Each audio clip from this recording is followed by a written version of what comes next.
All right, so you're ready to be an independent contractor, huh? Well, we got some work to do. My name is JP Garcia. I'm also an independent contractor. I've been doing this for many years, made the transition from W-2 employee to 1099 contractor a long time ago, years ago, and it's been fantastic for me. And if there's anything I can do to help you with this transition, I want to do that. So my goal here is to just release content that gives you information, that brings you along the path of becoming an independent contractor, right? So today what we're going to talk about is just preparing for that transition, right? Like now that you've made the decision, how do you smoothly transition from W-2 to independent contractor 1099, right? First, we talked about it in previous video. You got to look at your financial readiness. You got to look at your business setup, and you've got to look at your skills, right? These things have to be really kind of in order for you to get started.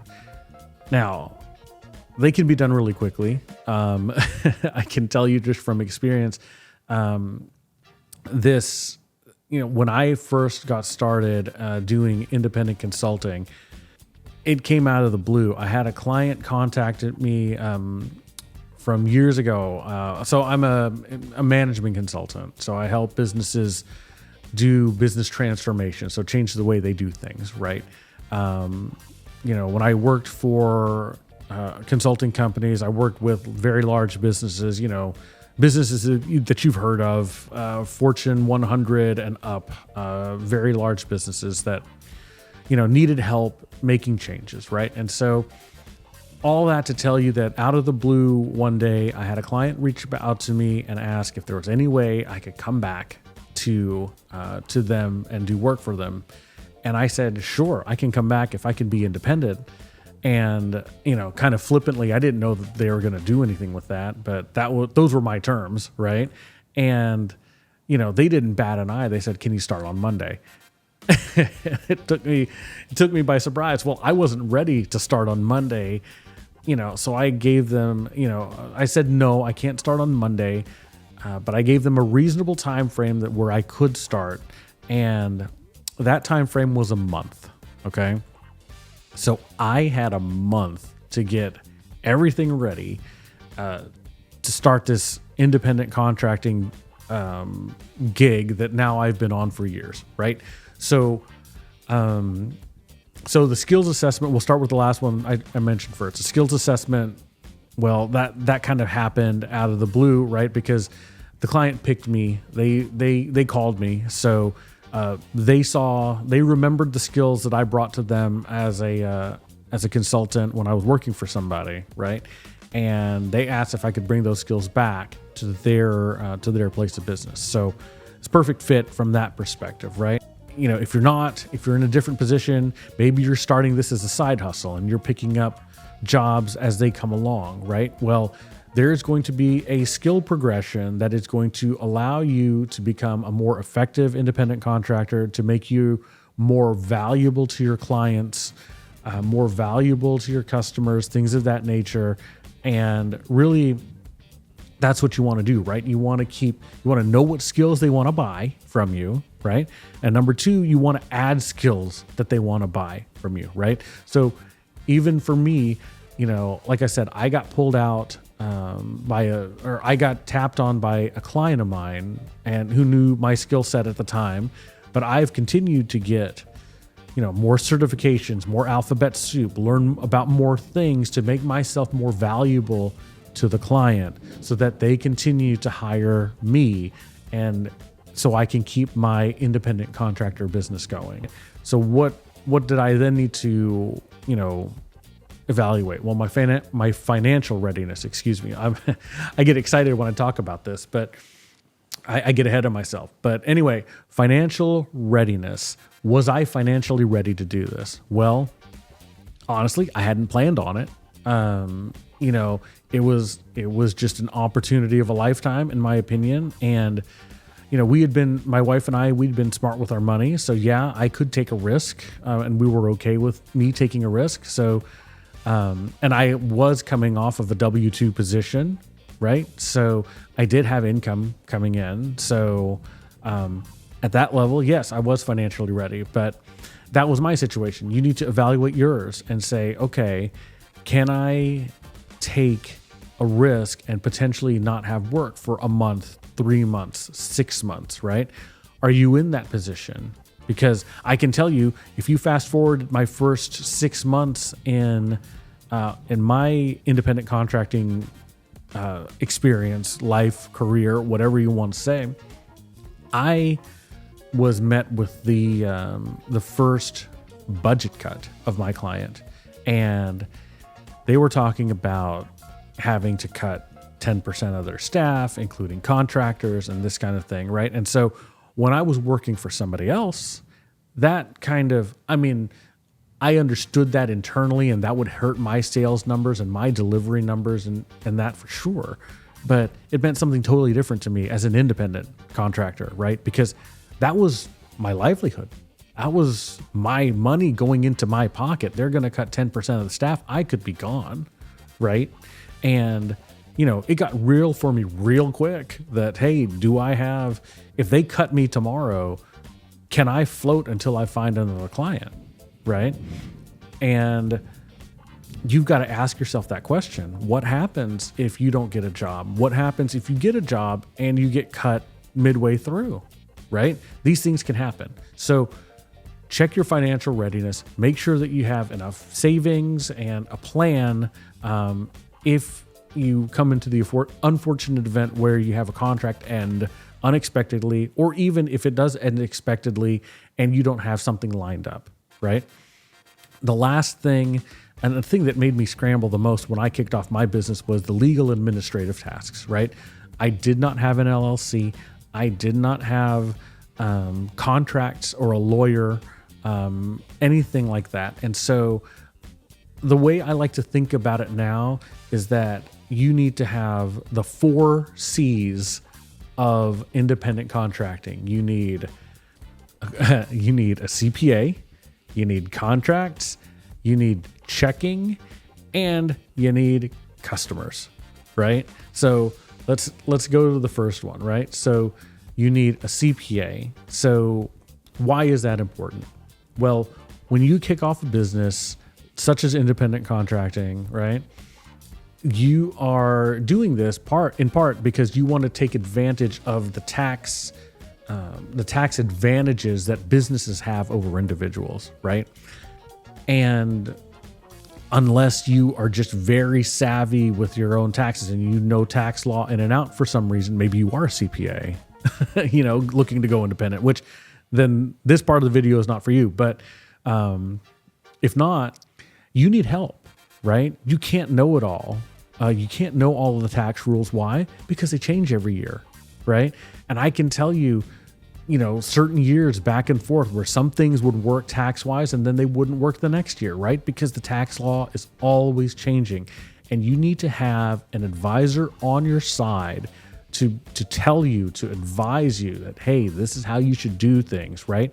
But even in the beginning, have somebody look at your situation. It is worth the money to pay for it. Yes, it can be expensive, but it is worth the money. Go out, talk to a CPA, explain your position to them financially and what you're trying to do, and then have that CPA tell you what the right structure would be for you, right? For me, it was an LLC taxing as an S corporation, right? It may not be that for you. So I don't know, but you need to talk to somebody. CPA, you need one of those. Contracts are going to be the thing that you live and die by, right? Because this is the agreement that you have with your clients that, you're going to do a certain amount of work and they're going to pay you a certain amount, right? So you need legal people, okay? And I won't prescribe that you need to have a lawyer. I did when I set up my contracts and stuff like that. I hired a lawyer. You can go out and use a service, something like LegalZoom. You can do some of this prepaid legal stuff. I'm sure I haven't used any of them. I'm trying to think. I have used LegalZoom once for a different LLC, a different business that I had. But some of the prepaid legal stuff, I haven't messed with. I've heard it's good. I can't speak to it, but you can do your own research, because what I can tell you is that hiring a lawyer, it is very good. They tailor to you, but it is also expensive. Okay. So do your research, figure out, who can do this legal stuff for you, because you'll need somebody to write contracts for you, at least template ones like they wrote for me. And also, ideally, you would have somebody who could review stuff that your clients would send back to you, right? A lot of times they'll have you sign non-disclosures or non-competes or these types of things, right? And they are going to have it go through their legal department and send it to you. And those types of documents may be in your client's favor and not in your favor. And so you need somebody who is on your team looking out for your best interest in the legal field, right? Now's not the time to do it all yourself. Okay. Now we're going into business for yourself. Your clients have legal teams. You need a legal team, right? So it is something to look at, because you're going to need statements of work. You're going to need master services agreement, potentially, those types of things. Well, and that's maybe very consulting specific. Do the research into your own field, whatever you're going into, and figure out what type of contracts are normal, and have a legal person write those up for you. The legal person will also probably be able to write up your business structure, your legal agreement. So your LLC, your S Corp, all of that stuff. Your CPA will advise you on what to do, and your lawyer will be able to execute that for you, right? Now, there are some CPAs. Oh, listen, hope you hear that thunder. Anyway, we'll try to cut that out. There are some CPAs who can do the legal formation for you. I'll leave that up to you. If you have a great relationship with your CPA, you can let them do that for you. I separated it. I had my CPA recommend, and I had my legal team execute those documents, right? So we've talked about CPA, we've talked about contracts, checking. And so that's really just bank account. You will need a bank account, right? And the LLC or whatever business entity you create, that comes before the checking account, because you will need an EIN, an employee identification number from the federal government. Again, we're talking about US-based companies here, right? So if you're starting a business in the US, you will need an EIN to start a business checking account. And that's what you want to do. You want to separate your personal finances from your business finances for a number of reasons, right? I will let your CPA and your lawyer dig into those reasons for you. But suffice to say, you don't want to mix money. It makes it very messy when you mix money. And if you were ever to get into legal trouble, the more money you mix, the more that somebody could go after you in a lawsuit, right? So we went about CPA, contract, checking, and clients, right? Oh, one more word on checking, bank account. How I picked my bank, I went with my personal bank, right? If you don't like your personal bank, whoever you're going with, I would check out nerdwallet.com, not affiliated with them, but I have used them in the past. They do great reviews on, different types of checking accounts that are out there, business checking, with small business, large business, all of that kind of stuff. They even do personal stuff and check credit card recommendations. Their site's really, really good for that kind of thing. So go to NerdWallet, check them out. They'll point you in the right direction for which business checking you should get, right? All right. So CPA, contracts, checking, customers, right? Customers. So how do you get customers? That's the question. I don't have a magic bullet for you. How do you get your customers? I would highly recommend leveraging your network. So communicate with your network that you are open to and taking contracts, right? Or you're open to contracting work and you're taking contracts. That's what I mean to say. You need to use these people that you know, who know you very well, who can speak to your skill set, speak to your character, and really, ask them to help you build this. Ask them to help you for clients, maybe ask them to work for their companies specifically. We can get into the nuance of how to do this in later videos, how to network, how to ask without asking, those kinds of things.